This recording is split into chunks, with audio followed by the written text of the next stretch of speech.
বৃষ্টির যা অবস্থা দেখছি, এ তো ফ্লাড সিচুয়েশন হয়ে যাবে রে। সাবধানে সাবধানে সাবধানে, উঁচু এলাকাগুলো আগে চলো। মাইকটা কোথা? মাইক মাইক দে। নবাবগঞ্জের সকল বাসিন্দাদের উদ্দেশ্যে জানানো হচ্ছে, সাইক্লোন সহেলি গতিপথ পরিবর্তন করেছে। ঘূর্ণিঝড়ের প্রভাবে ঝড় এবং প্রবল বৃষ্টি আরম্ভ হয়েছে। আপনারা সবাই উঁচু স্কুল বাড়িতে আশ্রয় নিতে পারেন। আমাদের স্বেচ্ছাসেবক দল আপনাদের সবাইকে সাহায্য করবে। পার্টি অফিসে যে পরিষেবা কেন্দ্র খোলা হয়েছে সেটা বলো।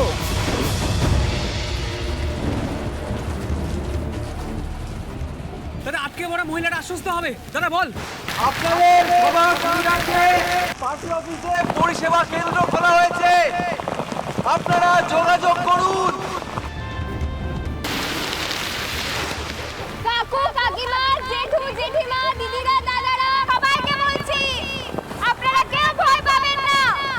আমরা সবাই এসেছি আপনাদের নিরাপদ জায়গায় নিয়ে যাওয়ার জন্য। আপনারা সবাই একটা উঁচু জায়গায় যাওয়ার চেষ্টা করুন।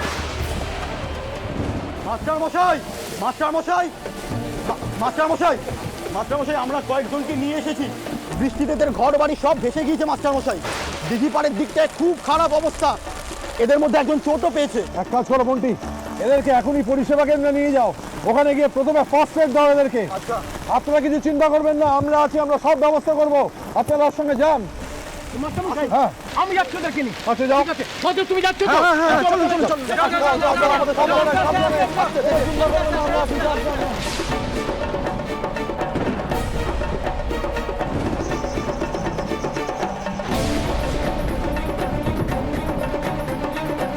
ভালো দেখে দেখে নিয়ে যাও, যাও যাও, ধরে ধরে নিয়ে যাও, যাও সবাইকে। দিঘি পাড়ে যদি এই অবস্থা হয় তাহলে জেলে বস্তিতে কি হয়েছে? ওখানে তো নির্ঘাত সব ঘরবাড়ি ভেঙে গেছে। যা অবস্থা দেখছি খানিকক্ষণের মধ্যেই কিন্তু কমপ্লিট ফ্লাড সিচুয়েশন দাঁড়িয়ে যাবে। চল চল চল, ওদিকে যাওয়া যায়।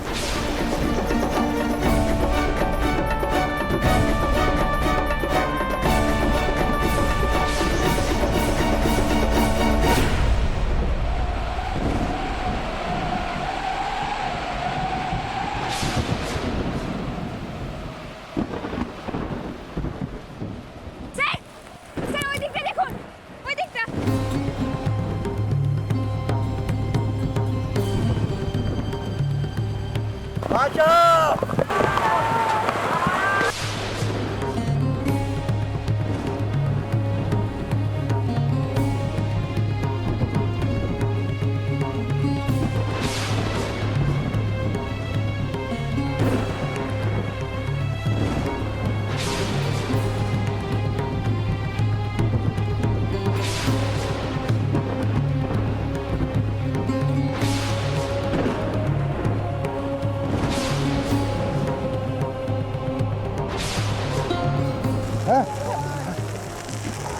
মাস্টারমশাই, এনাদেরকেও পরিষেবা কেন্দ্রে নিয়ে যাব? হ্যাঁ নিয়ে যাও।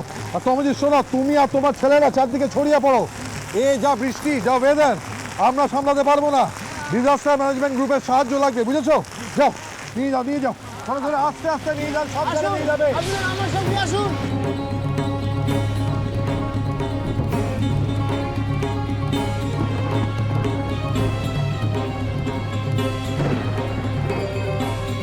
দিদিমণি তুমি ঠিক আছো? হ্যাঁ ঠিক আছে, দেখুবনি। হ্যাঁ, তুমি এক কাজ করো, তুমি এই বৃষ্টির মধ্যে দাঁড়িয়ে থাকো না, তুমি পার্টি অফিসে যাও। পার্টি অফিসে গিয়ে দেখো যদি ফোন করতে পারো। একটা পার্টি অফিসে তো স্পেশাল লাইন আছে না, দেখো যদি যোগাযোগ করতে পারো। আচ্ছা স্যার, বলছি কি এতগুলো লোকজনের জন্য তো খাবার দাবার জল সবই লাগবে। হ্যাঁ দিদিমণি, ত্রাণের ব্যবস্থা করতে হবে। ফুলকি ঠিক কথা বলছে। কিন্তু ত্রাণ জোগাড় করতে তো সময় লাগবে সন্ধ্যা ভাই। হ্যাঁ সে না হয় আমি ফোন করে ত্রাণ আনানোর ব্যবস্থা করে দিচ্ছি, কিন্তু মিনিমাম সময় তো লাগবেই রে। ও যে শুনুন, একটা কথা বলবো। বলছি কি আমাদের সুপার স্টোরের গুদাম ঘরে তো সদ্য চাল ডাল এসেছে, তো আমরা সেটা দিয়ে কিছু করতে পারি না যতক্ষণ না ত্রাণ আসছে? আর ঝটপট খিচুড়ি প্যাকেট অনেক কটা তৈরি আছে। এটা তো একদম মন্দ বলনি। আর গোডাউনে কোথায় কি আছে সেটা তো ফুলকি জানে। গোডাউনে একবার যেতে হবে। এমনিতে সমুদ্রের কাছে নো লাইন এরিয়া, জল ঢুকে গেছে বোধহয় এতক্ষণে। আরে এই অবস্থায় কি করে যাবি? এক কাজ করি না, বাড়ি যাই, বাড়ি গিয়ে গাড়ি নিয়ে বেরোই। আর তুই গাড়িটা চালাবে কি করে এই বৃষ্টিপাতের মধ্যে? হ্যাঁ, এতক্ষণ জল জমে গেছে হয়তো। চেষ্টা তো করতে হবে, উপায় তো নেই, কি করবো? জেঠুমনি চলো তোমাকে পার্টি অফিসে ড্রপ করে আমরা বাড়ি চলে যাবো। আচ্ছা চল চল, এটা কেউ পড়ে নেই তো দেখে নে একবার ভালো করে।